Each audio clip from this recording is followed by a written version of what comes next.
मोठी बातमी, रवींद्र चव्हाणांनी भाजप प्रदेशाध्यक्ष नितीन नबीन यांची भेट घेतलेली आहे।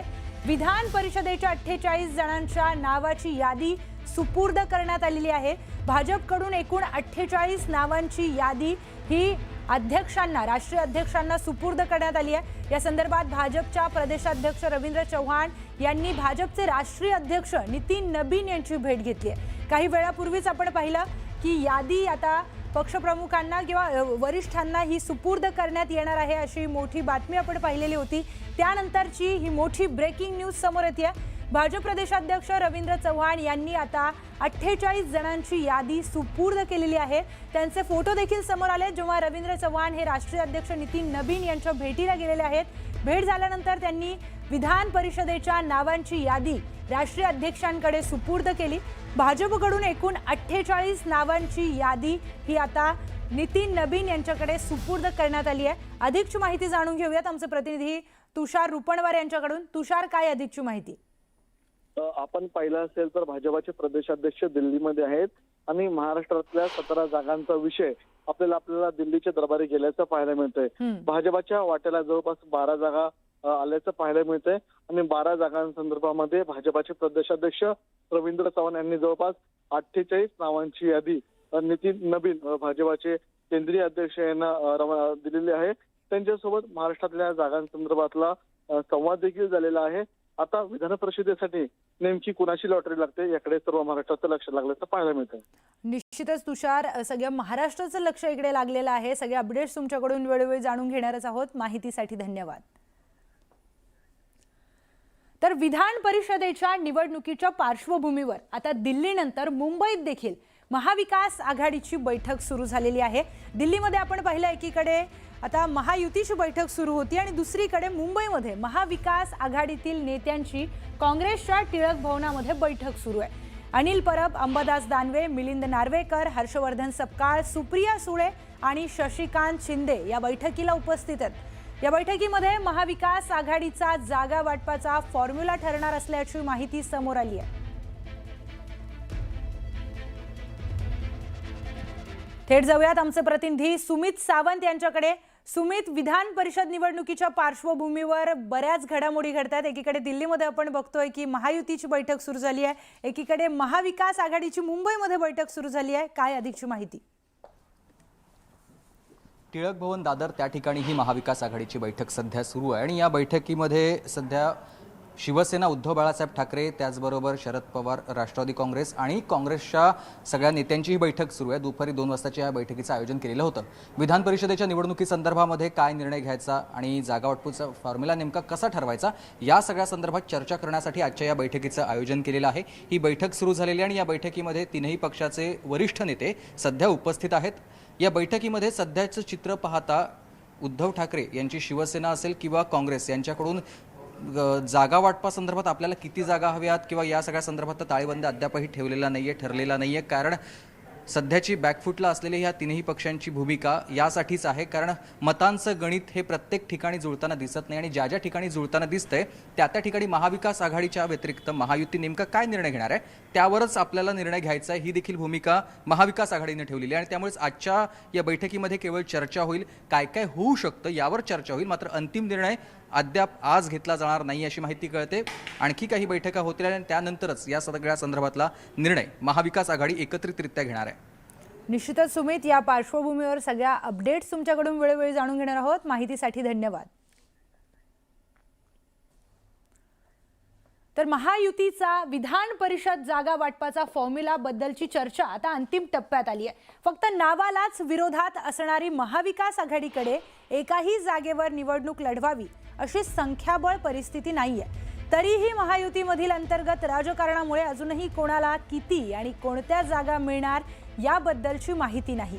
जागा वाटपाच्या रस्सीखेच स्पर्धेमध्ये सर्वाधिक चर्चा होतीये ती उपमुख्यमंत्री एकनाथ शिंदे यांच्या पॉवरफुल अशा पॉलिटिकल बार्गेनिंगचीच। एकनाथ शिंदे यांचा भाजप सोबतच्या मैत्रीचा आजवरचा इतिहास पाहिला तर एखाद दुसरा अपवाद वगळता आत्तापर्यंत झालेल्या प्रत्येक राजकीय वाटाघाटींमध्ये सर्वांचेच अंदाज खोटे ठरलेत। शिंदेंनी प्रत्येक वेळी त्यांना हवं ते पदरात पाडून घेतलंय आणि त्यामुळेच आता विधान परिषदेच्या जागा वाटपातही एकनाथ शिंदे यांचं पॉवरफुल बार्गेनिंगचा करिश्मा कायम राहतोय का, याकडे देखील सर्वांचंच लक्ष लागलंय. तर शिंदेंची पॉवरफुल बार्गेनिंग पॉवर आपण पाहूयात. शिवसेना फुटीनंतर त्यांनी मुख्यमंत्री पद मिळवलं. त्यानंतर शिवसेनेला 1 अंकी जागा मिळण्याची चर्चा होती, पण शिंदेंनी 15 जागा पदरात पाडून घेतल्या. विधानसभा निवडणुकीमध्ये शिवसेनेला 60 जागा मिळण्याची चर्चा होती, मात्र एकनाथ शिंदेंनी 81 जागा मिळवल्या. मुंबई महापालिकेमध्ये देखील शिवसेनेने 90 जागा मिळवल्या. विधान परिषद निवडणुकीबद्दल बोलायचं झालं तर 5 जागांवर शिवसेनेचा दावा आहे. आता शिवसेनेला किती जागा मिळणार हे देखील पाहावं लागणार आहे. पुढची बातमी पाहूयात. राष्ट्रवादी काँग्रेसच्या बैठकीत अंतर्गत नाराजी उघडपणे समोर आली आहे. सुनील तटकरे यांनी पक्षातील घडामोडींवर भाष्य करत टीकेचे धनी फक्त आम्हीच का व्हायचं, असा थेट सवाल वरिष्ठ नेतृत्वाला केलाय. पक्ष एकसंध ठेवण्यासाठी आपण आणि प्रफुल्ल पटेल यांनी भूमिका बजावली, मात्र संकटाच्या काळात कुणीही बचावासाठी पुढे आलं नाही, अशी खंत त्यांनी व्यक्त केली आहे. विशेष म्हणजे तटकरे बोलण्यापूर्वीच पार्थ पवार बैठकीतून बाहेर पडल्याने चर्चांना आणखी उधाण आलंय. या बैठकीला प्रफुल्ल पटेल अनुपस्थित होते. मुंबईमध्ये असूनही प्रफुल्ल पटेल बैठकीला आले नाही आणि त्यामुळे या चर्चा सुरू झाल्यात. त्यांनी आपल्याला टार्गेट केलं गेलं होतं.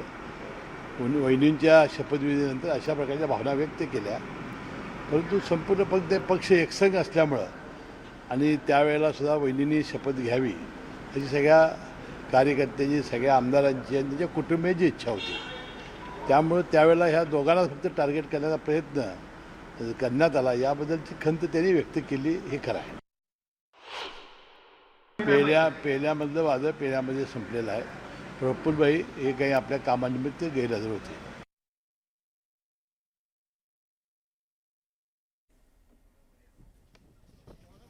तर राष्ट्रवादी काँग्रेसच्या बैठकीमध्ये जुंपलं असल्याची माहिती समोर आलेली आहे. बैठकीला प्रफुल्ल पटेल हे मुंबईमध्ये असून सुद्धा आलेले नाहीत आणि त्यामुळेच चर्चांना उधाण आलंय. राष्ट्रवादी काँग्रेसच्या बैठकीमध्ये सुनील तटकरे यांनी आपली भूमिका स्पष्ट केल्याचं कळत आहे. टीकेचे धनी आम्हीच का व्हायचं, असा सवाल त्यांनी वरिष्ठ नेतृत्वाला विचारलाय, अशी देखील माहिती समोर आली आहे. तर पुढची महत्त्वाची बातमी. शरद पवारांच्या राष्ट्रवादीचे नेते प्राजक्त तनपुरे येत्या 30 मे रोजी भाजपमध्ये प्रवेश करणार आहेत. वरिष्ठ सूत्रांनी न्यूज 18 मराठीला ही माहिती दिली आहे. प्राजक्त तनपुरेंच्या भाजप प्रवेशानंतर त्यांना अहिल्यानगरच्या जागेवरून विधान परिषदेसाठी उमेदवारी जाहीर होणार, अशी देखील माहिती सूत्रांकडून मिळाली आहे. दरम्यान प्राजक्त तनपुरेंनी नुकत्याच झालेल्या राहुरी विधानसभा पोटनिवडणुकीच्या वेळी माघार घेतलेली होती. तेव्हापासून ते भाजपच्या वाटेवर असल्याची चर्चा सुरू होती. त्यावर आता शिक्कामोर्तब झाल्याची देखील माहिती मिळतेय. प्राजक्त तनपुरे हे शरद पवारांच्या राष्ट्रवादीचे ज्येष्ठ नेते जयंत पाटील यांचे भाचे आहेत. त्याचबरोबर अहिल्यानगरमधील ते मोठे नेते आहेत. गेल्या काही दिवसांपासून ते मुख्यमंत्री देवेंद्र फडणवीसांच्या संपर्कात होते आणि आता ते भाजपमध्ये प्रवेश करणार असल्याची माहिती मिळतेय. त्यामुळे प्राजक्त तनपुरेंच्या भाजप प्रवेशामुळे अहिल्यानगरमध्ये नवं राजकीय समीकरण तयार होण्याची दाट शक्यता वर्तवण्यात येते.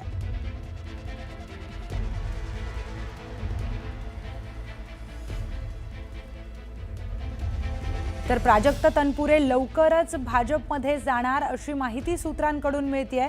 राहुरीच्या पोटनिवडणुकीमध्ये प्राजक्त तनपुरे यांनी माघार घेतली, तेव्हापासूनच या चर्चांना उधाण आलंय.